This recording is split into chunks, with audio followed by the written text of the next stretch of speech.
Halo, selamat pagi dan salam sejahtera untuk kita semua dimanapun kamu berada. Kembali dengan Ibu Lastri, Guru Bahasa Indonesiamu.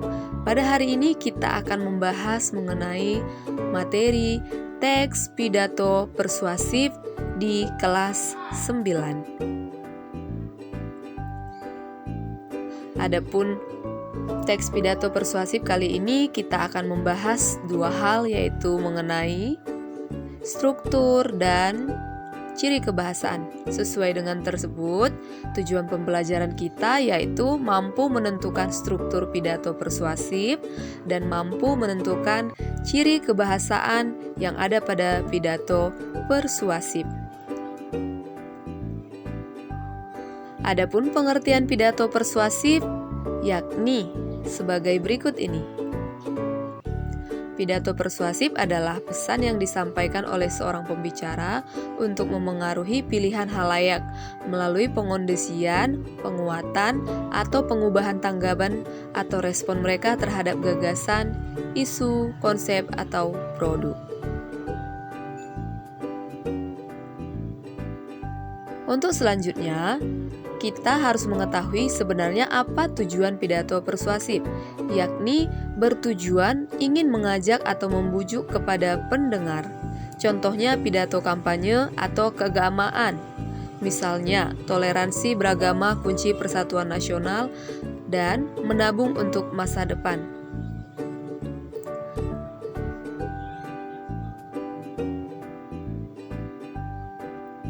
Untuk berikutnya, kita akan masuk apa ciri-ciri teks pidato persuasif, yakni reaksi yang diinginkan adalah membangkitkan emosi agar pendengar menyetujui atau meyakini dan mungkin membangkitkan timbulnya tindakan tertentu pada pendengarnya.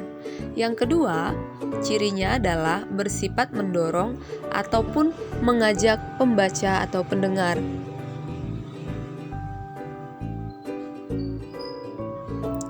Nah, selanjutnya kita akan belajar pada tujuan kita, yakni struktur pidato persuasif. Apa saja yang termasuk struktur pidato persuasif? Yang pertama ada pembukaan. Di pembukaan ada salam pembuka, ucapan, dan ucapan syukur.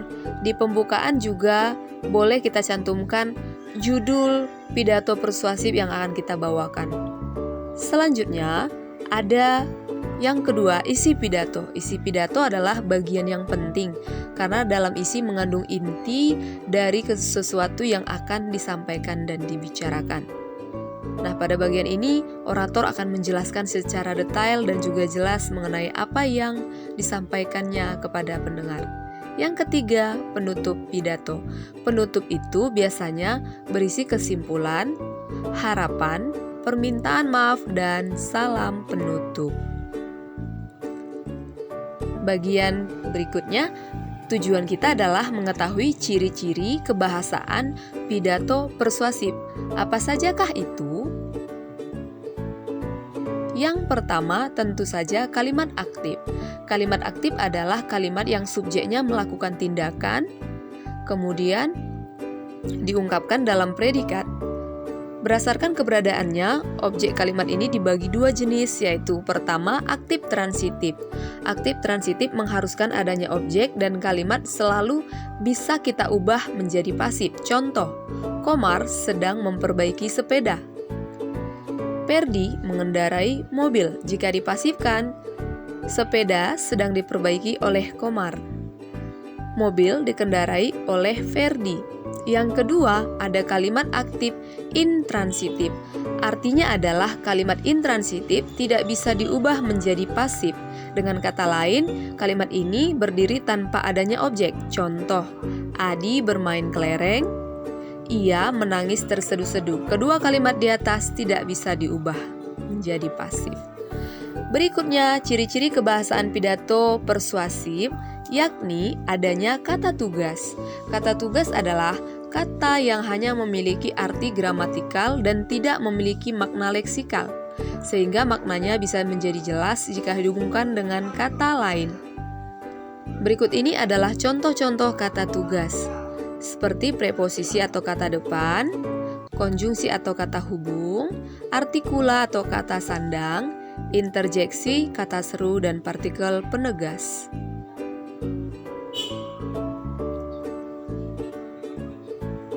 Kita masuk pada ciri kebahasaan pidato persuasif yang ketiga, yakni kosakata bidang ilmu. Kosakata adalah keseluruhan kata atau perbendaharaan kata atau istilah yang mengacu pada konsep-konsep tertentu yang dimiliki oleh seseorang atau suatu bahasa dalam suatu lingkungan.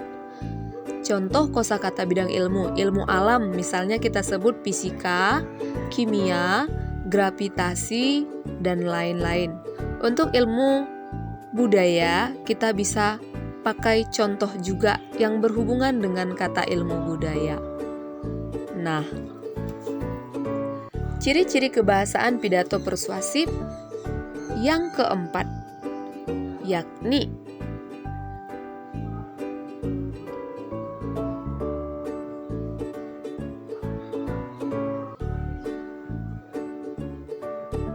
sinonim.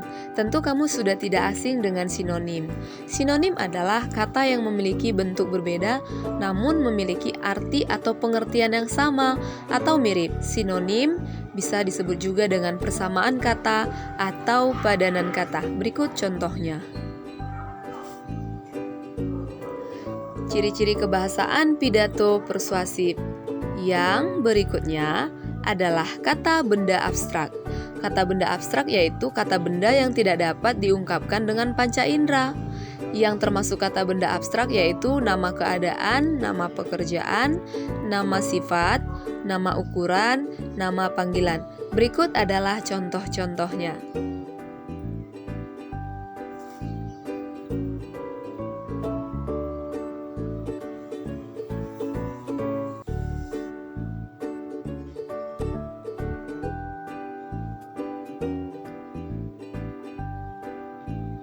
Lihat contoh pidato persuasif berikut ini, yakni pada paragraf 1 adalah salam pembuka. Paragraf 2 dan 3 adalah isi pidato persuasif, dan paragraf yang keempat adalah salam penutup, sesuai dengan struktur teks pidato persuasif yang tadi kita pelajari di slide sebelumnya.